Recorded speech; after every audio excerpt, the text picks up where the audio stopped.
Hello everyone, I am Aansi ji and welcome to my channel. आज का जो टॉपिक है ये बहुत इंपॉर्टेंट है, मगर स्टार्ट करने से पहले मैंने अब डिसाइड किया है कि मैं हर वीडियो में एक स्टॉक का फंडामेंटल एनालिसिस ज़रूर करूंगी। तो आज मैंने पिक किया हीरो मोटोकॉर्प, जो कि एक लार्ज कैप कंपनी है ऑटो सेक्टर में। और मगर ये मैं सेकेंड हाफ में लूँगी, पहले हाफ में एक बहुत इंपॉर्टेंट चीज़ है जो मुझे आपको बतानी है। हाल ही में मेरे पास बहुत सारे कमेंट्स आए एक लाइन पर कि भाई मैम आप बता दो कि 15-20 हज़ार की फिक्स्ड मंथली इनकम बन जाए स्टॉक मार्केट में इन्वेस्ट करके। देखिए, स्टॉक मार्केट में जब आप इन्वेस्ट करते हैं तो किस तरीके से इनकम होती है। एक तो डिविडेंड होता है, दूसरा शेयर मार्केट में प्राइस बढ़ता है, आप बेच देते हैं, उससे आपको इनकम हो जाती है ना। अब आप लॉस में तो बेचेंगे ही नहीं, मगर पहले हम डिविडेंड डिस्कस करते हैं। अब डिविडेंड में समस्या ये है कि कंपनी चाहे तो डिविडेंड दे, चाहे तो ना दे।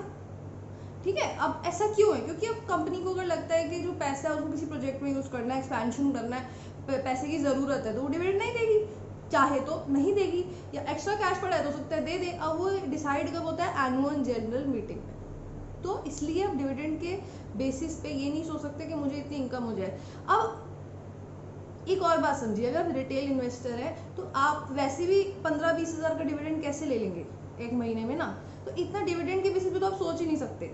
अब हम दूसरे वाले पार्ट पे आ जाते हैं, कैपिटल गेन पे। भाई शेयर्स को बेच के आप सोचते हैं मैं कर लूँगा। अब देखिए, अब हमारे पास पीछे कमेंट आया। हाँ, कमेंट तो आया ही, मगर साथ ही साथ मैंने लास्ट टाइम जो वीडियो अपलोड करी थी उसके कमेंट्स में मैंने आपसे रिक्वेस्ट किया था कि आप बताएं अपने पर्सनल एक्सपीरियंसेस। तो उसमें भी मुझको कोई लोगों ने बोला कि इंट्राडे से उनको बहुत नुकसान हुआ है। अब क्या करते हैं, जो बिगनर्स होते हैं वो आते हैं। एक पीछे ही हमको एक कमेंट आया था कि कोई स्टूडेंट ही था, वो पूछ रहे थे कि मेरे पास 1 लाख का कैपिटल है और क्या मैं इससे 15-20 हज़ार पर मंथ कमा सकता हूँ। अब देखिए, ऐसा नहीं हो सकता है कि आप 15-20 हज़ार पर मंथ कमा पाए, क्योंकि शेयर मार्केट का कुछ भी नहीं पता। आप लॉस में तो नहीं बेचेंगे ना, प्रॉफिट में ही बेचेंगे। अब अगर लॉस हो रहा है, प्रॉफिट हो ही नहीं रहा है, सब आप बेच नहीं सकते, तो फिर आपको उस मंथ की इनकम नहीं होगी, फिर आप कैसे फीस की भरपाई करेंगे। तो अब इसके बेसिस पे अपने काम को नहीं रोक सकते, और अब ये भी नहीं सोच सकते कि मुझे फिक्स मंथली इनकम 15-20 हज़ार की हो जाएगी। अब क्या करता है, जो नॉर्मल इन्वेस्टर होता है वो फंस जाता है। तो वो क्या करता है, फिर वो इंट्राडे में लग जाता है, इंट्राडे में लग जाता है या लोन ले लेता है। उसके चक्कर में सारी कैपिटल वाइप आउट हो जाती है, सारा नुकसान हो जाता है। जितना पैसा लगाया था उतना नुकसान में चला जाता है। तो इसलिए आप बाद में पछताने से अच्छा, मैं आपको अभी बता रही हूँ कि आप मंथली इनकम का सोचकर इन्वेस्ट ना करें, क्योंकि स्टॉक मार्केट का कुछ भी नहीं पता। अब आप कहेंगे मैम फिक्स इनकम इंस्ट्रूमेंट्स है, उसमें तो फिक्स इनकम होती है, उसमें इतनी इनकम नहीं होती है ना। और कभी भी पूरा पैसा आपको फिक्स इनकम इंस्ट्रूमेंट्स में नहीं लगाना चाहिए, क्योंकि अल्टीमेटली स्टॉक मार्केट में ज़्यादा रिटर्न आती है, मगर वो वॉलेटाइल भी बहुत है। तो आपको, जैसे मैंने लास्ट टाइम में बताया भी था, आपको डाइवर्सिफाई करना चाहिए। तो अब आप मेरी बात को समझ गए होंगे, आपको आइडिया लग गया होगा कि क्यों आपको ये सोचकर इन्वेस्ट नहीं करना है कि भाई पर मंथ मेरी कुछ इनकम हो जाए। मैं ये पॉइंट लास्ट टाइम ले नहीं पाई, मुझे ध्यान नहीं रहा। कभी भी इसके लिए अपने प्राइमरी सोर्स ऑफ इनकम को डिस्टर्ब ना करें, आप ये साइड बाय साइड करें। आप ये सोचें कि भाई मुझको हर बार इतना तो इन्वेस्ट करना है, यहाँ पे पीपीएफ में इतना, एफडी में डालना है, इतना मुझे स्टॉक मार्केट में लगाना ही है। उसके लिए आप अपनी लर्निंग जारी रखें, वीडियोस देखें, यूट्यूब पे फ्री ऑफ कॉस्ट हम वीडियोस देते हैं, आप वो देखें, तो उससे आपकी लर्निंग होगी, मगर प्राइमरी सोर्स ऑफ इनकम को डिस्टर्ब ना करें। ठीक है। और साथ ही साथ आप प्लीज़ ये मत भूलिएगा कि जब आप कोई इनकम कमाता है तो उसका एक हिस्सा गवर्नमेंट लेती है टैक्स के फॉर्म में, है ना। तो अब जब आप शेयर्स बेच रहे हैं तो आपको एसटीसीजी एलटीसीजी होगा, तो उस पर टैक्स तो देना है ना। तो एक पोर्शन तो टैक्स का भी जाएगा, प्लस अब आप डिविडेंड पे भी टीडीएस लगता है। अब तो पहले तो चलो एग्जाम था, मगर अब डिविडेंड पे टीडीएस लगता है। ऑल्दो ये मैं एक लाइन बोल दिया मैंने, मगर इस पर काफ़ी डिटेल प्रोविजन है। तो आप जानना चाहते हैं तो मुझे कमेंट से बताइए, मैं वीडियो अपलोड करूँगी इस पर अलग। ठीक है। साथ ही साथ चलो, इंटरेस्ट ऑन पीपीएफ तो एग्जाम है, ठीक है, मगर इंटरेस्ट ऑन एफडी तो एग्जाम नहीं है। उस पर तो टीडीएस कटता है। उसके भी ऑल दो प्रोविजंस है जो मैं यहाँ नहीं बता रही हूँ। उस पर भी अगर आप जानना चाहते हैं तो आप मुझे कमेंट करिए, मैं वीडियो अपलोड करूँगी। तो इसलिए टैक्स का एक कंपोनेंट है जिसको आप इग्नोर नहीं कर सकते। तो जितना भी कमाएंगे उसमें कुछ तो टैक्स भी जाएगा। आप हो सकता है बोले कि मैम मेरी तो इनकम ही कम है, मगर सबकी तो कम नहीं है ना। हो सकता है आपकी कम है, या कोई स्टूडेंट है उनकी कम है, मगर सबकी तो कम नहीं है। हर एज के लोग मुझसे यही बात पूछ रहे हैं, तो इसलिए मैं आपको ये क्लियर कर रही हूँ कि टैक्स का भी एक कंपोनेंट है। आप प्लीज़ उसको मत भूलिए, सब चीज़ों की नॉलेज लीजिए, और अपने प्राइमरी सोर्स को प्लीज़ डिस्टर्ब मत करिए इसके लिए, क्योंकि शेयर मार्केट का कोई भरोसा नहीं है। आपको कब आप कभी ना बेच पाए शेयर्स, तो फिर आप नहीं कर पाएंगे ना। अब हम सेकेंड पार्ट पे आ जाते हैं इस वीडियो के। अब मैं आपके साथ करूंगी हीरो मोटोकॉर्प का फंडामेंटल एनालिसिस। चलिए देखिए, अब ये क्योंकि बहुत सारे बिगिनर्स होते हैं जो मेरी वीडियो देख रहे होते हैं, तो मैं कुछ चीज़ों का मीनिंग भी बताऊंगी। तो जिनको थोड़ा स्लो लगे वो ऑब्वियसली स्पीड को तेज़ कर सकते हैं, या आपकी वीडियो के राइट हाफ पे अगर आप 2 बार क्लिक करेंगे तो वीडियो आगे हो जाएगी, वो काम भी कर सकते हैं। देखिए, अब हीरो मोटोकॉर्प का हम क्या क्या देखेंगे। हम देखेंगे एक तो 52 वीक लो और हाई। 52 वीक आप जैसे स्क्रीन पे देख पा रहे होंगे, 52 वीक लो कितना है 1475, और 52 वीक हाई कितना है 3022.90। तो मेरे हिसाब से आज के माहौल को देखते हुए 52 वीक लो के आसपास जब प्राइस आ जाए तब आपको उसको खरीदना चाहिए।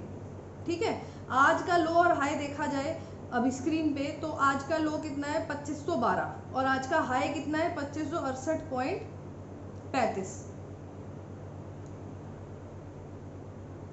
अब आगे आ जाते हैं, तो ये कंपनी अच्छी है देखिए, मगर ये किससे पता चलेगा, बैलेंस शीट दिखाऊंगी मैं आपको उससे पता चलेगा। अब अगर इसका हम ओवरव्यू देखें तो ये जो येलो कलर में लिखा हुआ है ना, वो स्टैंडअलोन है फिगर्स, स्टैंडअलोन बिजनेस के लिए, और कंसोलिडेटेड क्या है जो ब्लू वाली कलर के हैं। तो अगर आप इसका मार्केट कैप देखें पहले, तो मार्केट कैप कितना है इसका 50,873.04 करोड़। ये लार्ज कैप कंपनी है जैसे कि मैंने शुरू में बताया। और ईपीएस कितना है इसका, अर्निंग पर शेयर, स्टैंडअलोन है 181.9 और कंसोलिडेटेड है 182.14। पीई रेशियो देखा जाए तो इसका कंसोलिडेटेड पीई रेशियो क्या है 13.98, और price upon book value ratio देखा जाए तो कितना है इसका 3.50 कंसोलिडेटेड। बुक वैल्यू कितनी है इसकी 728.29, और इंडस्ट्री पी इसका पीई है 13.98, इंडस्ट्री का पीई क्या है 16.05। अब हम एक बार आ जाते हैं इसके बैलेंस शीट पे।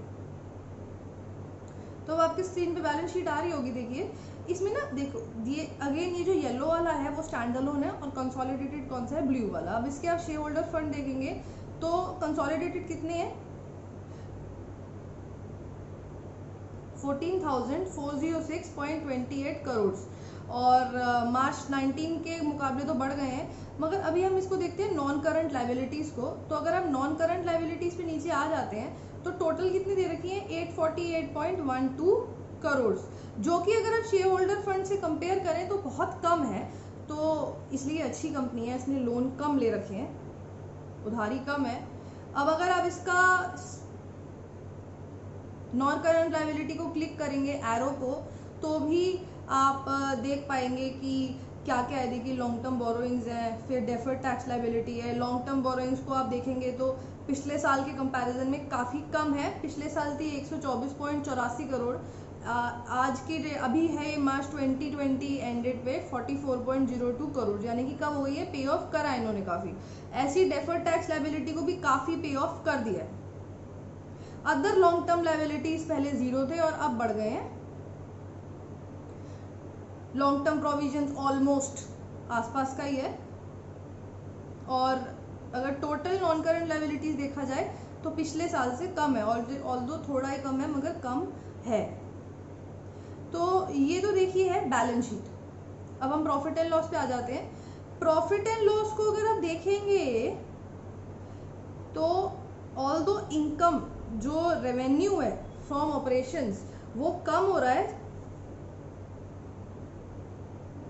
देखिए 33,431.36 से कम होके 29,255.32 करोड़ हो गया, कम हो गया है। मगर अगर आप आगे जाके एक्सपेंसेस देखेंगे, देखिए एक्सपेंसेस भी इनके कम हुए हैं। ठीक है, तो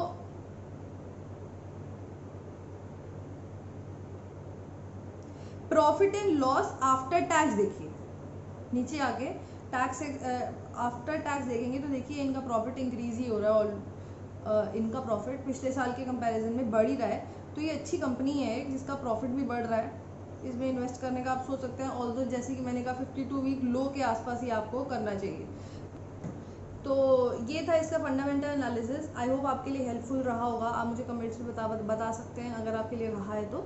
और आपको वीडियो पसंद आई हो तो आप लाइक करें, शेयर करें और सब्सक्राइब करते वक्त बेल आइकन को क्लिक करके ऑल नोटिफिकेशंस पे क्लिक करें। मैं चलती हूँ और मैं इसी चैनल पे आपसे फिर से मिलूँगी।